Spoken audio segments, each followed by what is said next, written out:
കുട്ടിയെ വേണേ കൊണ്ടോക്കോ, പിന്നെ ഇങ്ങോട്ട് തിരിച്ചു കൊണ്ടുവരണ്ട. അല്ലെങ്കിലും ഇതിനൂടെ വളർത്താനൊന്നും പോകുന്നില്ല, ഏതെങ്കിലും എത്തിങ്കാനെ കൊണ്ടാക്കും. അവൻ ചെയ്തതിന് ഈ കൊച്ചിനോട് പകരം വീട്ടുകയൊന്നുമല്ല. ഇതിനെ കാണുമ്പോ ഓരോന്ന് ഓർമ്മ വരിക. മറ്റവന്റെ കൂട്ടുകാരനാ, വേറൊരു ജയിൽ പുള്ളി. അയ്യോ, ഞാൻ ക്രിമിനലല്ല, കരുതൽ തടങ്ക അല്ല, കരുതൽ മധുരം വേണ്ട. അല്ല, എനിക്ക് ഷുഗറിന്റെ കംപ്ലൈന്റ് ഒന്നുമില്ല, മധുരം എനിക്ക് ഓക്കെയാണ്. ചായ വേണ്ട എന്നാണ് പറഞ്ഞത്. ആണല്ലേ? ഞാൻ ചുമ്മാ ഒരു ചായ കുടിക്കാന്ന് വിചാരിച്ചു, അത്രേ ഉള്ളൂ. എനിക്ക് ഈ ചായയും കാപ്പിയൊന്നും കുടിക്കുന്ന ശീലം എനിക്കില്ല. പിന്നെ ഈ നമ്മുടെ ഈ ബാലേട്ടൻ കുറച്ച് പൈസയൊക്കെ ഈ കുഞ്ഞിന്റെ പേരിൽ ഇൻവെസ്റ്റ് ചെയ്യാനായിട്ട് അവിടെ ഇവിടെ കിട്ടണ്ടേ. അപ്പൊ കൂട്ടുകാരനൊന്ന് വിളിച്ചു കഴിഞ്ഞിട്ടുണ്ടെങ്കിൽ പുള്ളി ഇതെല്ലാം കളക്ട് ചെയ്തിട്ട് കുഞ്ഞിന് വേണ്ടിട്ട് ഇൻവെസ്റ്റ് ചെയ്യേ. അവന്റെ ഒന്നും ഇവിടെ വേണ്ട.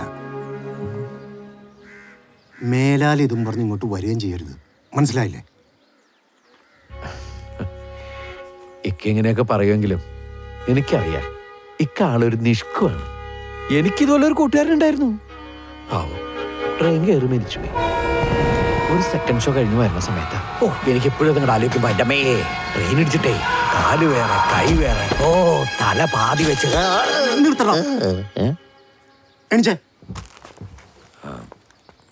നേരെ അങ്ങോട്ട് പോയാ ഒരു റെയിൽവേ ട്രാക്ക് ഉണ്ട്, അതിലൂടെ അങ്ങോട്ട് പോക്കോ.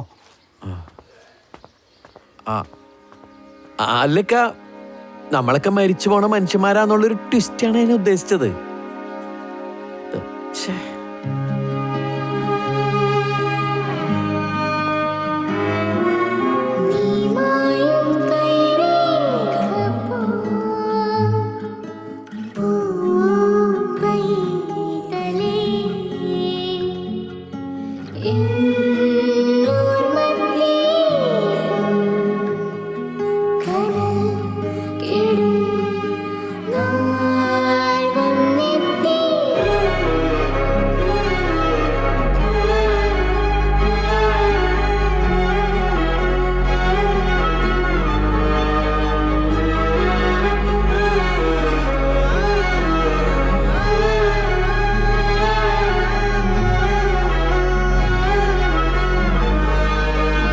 വധശിക്ഷ സുപ്രീം കോടതി ശരിവെച്ചു. നേരത്തെ ഹൈക്കോടതിയും വിധി ശരിവെച്ചിരുന്നു. അന്ന് ബസ് സ്റ്റാൻഡിൽ നിന്നും യാത്ര പുറപ്പെടുന്നതിന് മുൻപ് ബസ്സിൽ കയറുന്നവരുടെ CCTV ദൃശ്യങ്ങളാണ് ഇപ്പോൾ നിങ്ങൾ കണ്ടുകൊണ്ടിരിക്കുന്നത്. അന്ന് സ്ഫോടനത്തിൽ ബസ്സിലുണ്ടായിരുന്ന മുഴുവൻ യാത്രക്കാരും കൊല്ലപ്പെട്ടിരുന്നു. സ്ത്രീകളും കുട്ടികളും അടക്കം 49 പേരാണ് സ്ഫോടനത്തിൽ കൂടുതൽ വിവരങ്ങളുമായി ഇവൻ മരിച്ചിട്ടില്ല. ഞാനെന്ന് പറഞ്ഞില്ലേ മുംബൈയിലുള്ള ടെററിസ്റ്റ് ഗ്രൂപ്പിനെ കുറിച്ച്, അതിനകത്തുള്ളതാ ഇവൻ. പക്ഷെ ഇത് വർഷങ്ങൾക്ക് മുമ്പുള്ള കേസല്ലേ, അപ്പൊ എങ്ങനെയാ ഇവ അവിടെ? ഇതതുപോലത്തെ വേറെ ആരെങ്കിലും? അല്ലല്ല, ഇതവൻ തന്നെയാ. സത്യവാ, നമുക്ക് നമ്മുടെ പണി ചെയ്യാം. ഇതെന്തോ കുഴപ്പമുണ്ടെന്നേ. ഇതവൻ തന്നെയാ. ഇനി രാഷ്ട്രപതിയുടെ മുന്നിൽ ദയാഹർജി സമർപ്പിക്കുക മാത്രമാണ് ശിക്ഷയിൽ ഇളവ് കിട്ടാൻ ബാലന്റെ മുന്നിലുള്ള ഏക പോംവഴി. വേറെന്തെങ്കിലും വഴിയുണ്ടോ? ഇങ്ങനൊരു കേട്ടുകേൾവി മാത്രം വെച്ചുകൊണ്ടൊരു കേസ് റീഓപ്പൺ ചെയ്യാൻ പറ്റില്ല. അതിന് തക്കതായ തെളിവുകളുണ്ടെങ്കിലേ ഈ കേസ് റീഓപ്പൺ ചെയ്യാൻ പറ്റൂ. പക്ഷെ അതിനൊക്കെ ഒത്തിരി ടൈം എടുക്കും. നമ്മുടെ ഇപ്പം അത്രയും ടൈമില്ലല്ലോ. ഒരുപക്ഷെ നമ്മളിതൊക്കെ തയ്യാറാക്കി ചെല്ലുമ്പോഴേക്കും ശിക്ഷ നടപ്പാകും. വധശിക്ഷയാണെങ്കിൽ പ്രസിഡന്റ് വിചാരിച്ചാൽ ചിലപ്പോൾ ഇളവ് കൊടുക്കാൻ സാധിക്കും. പക്ഷേ ദയാഹർജി കൊടുക്കാൻ ബാലനാരുമില്ല. മോളുടെ പേരിൽ ഹർജി കൊടുക്കാൻ നോക്കിയപ്പോൾ ബാലന്റെ ഭാര്യ വീട്ടുകാരെ ഉടക്കി. അവർ സമ്മതിച്ചില്ല. എന്തായാലും ഒരു കാര്യത്തിൽ സന്തോഷമുണ്ട്. ഞാൻ കുറ്റക്കാരനല്ലെന്ന് എൻ്റെ മോളെ പറഞ്ഞ് മനസ്സിലാക്കാൻ ഒരാളെങ്കിലും ഉണ്ടല്ലോ.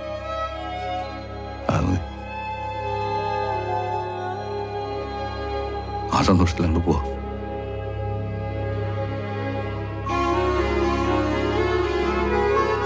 എന്ന് പോകട്ടെ.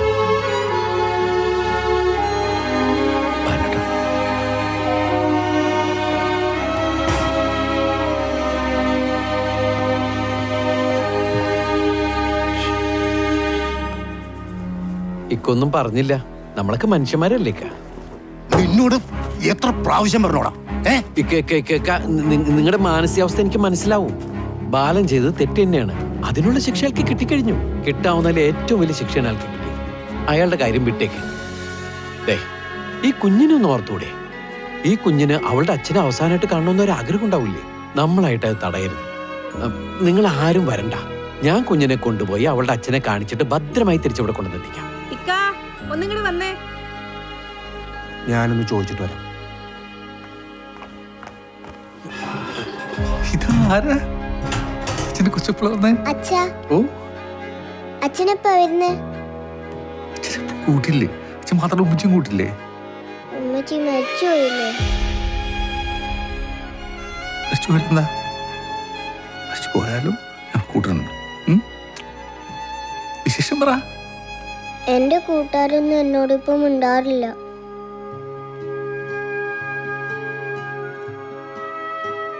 കൊച്ചു സ്കൂളിൽ പോകുമ്പോ അച്ഛൻ്റെ പേര് പറഞ്ഞാൽ കളിയാക്കും. അതൊന്നും കിട്ടേണ്ട കൊച്ചു വേദനിക്കണ്ട കേട്ടാ. അച്ഛനൊന്നും ചെയ്തില്ലെന്ന് കൊച്ചിനറിയാലോ. അറിയില്ലേ? അപ്പോൾ ചിലപ്പോൾ എത്തിങ്ങാനിലാക്കും. പിള്ളേർക്ക് പഠിച്ചവൻ കൂട്ടിനുണ്ടാവും. എന്ത് വിഷമം വന്നാലും പഠിച്ചവനോട് പറഞ്ഞാൽ മതി. പഠിച്ചവൻ കാക്കും. ചിരിച്ചേ. അച്ഛ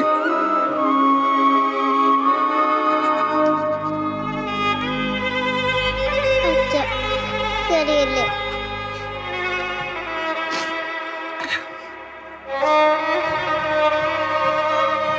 സത്യ കുഞ്ഞിന് മാറ്റി കൊടുക്കണേ.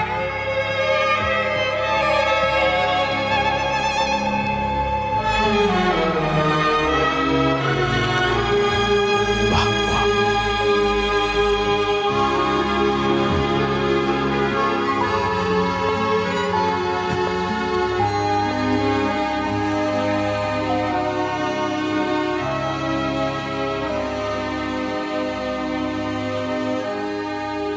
എന്തു പറ്റി?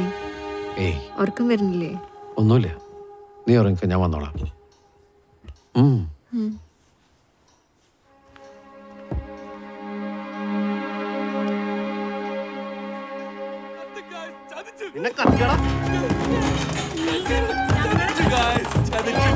നിന്റെ അവന്റെ ചാനൽ ഇങ്ങനെ വല്ലതും കാണിച്ചാൽ ബാക്കിയാ വെച്ചേക്കല്ലോ.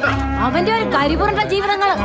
ഒരു കാര്യം ഞാൻ പറഞ്ഞേക്കാം, മേലാൽ ആവർത്തിച്ചാൽ ഈ യൂട്യൂബർ സ്റ്റീഫൻ കുറച്ച് ബാക്കി വെച്ചിട്ടുണ്ട്. ഇനി താഞ്ചല്ലേ? നിങ്ങൾ ആയിക്കോട്ടെ.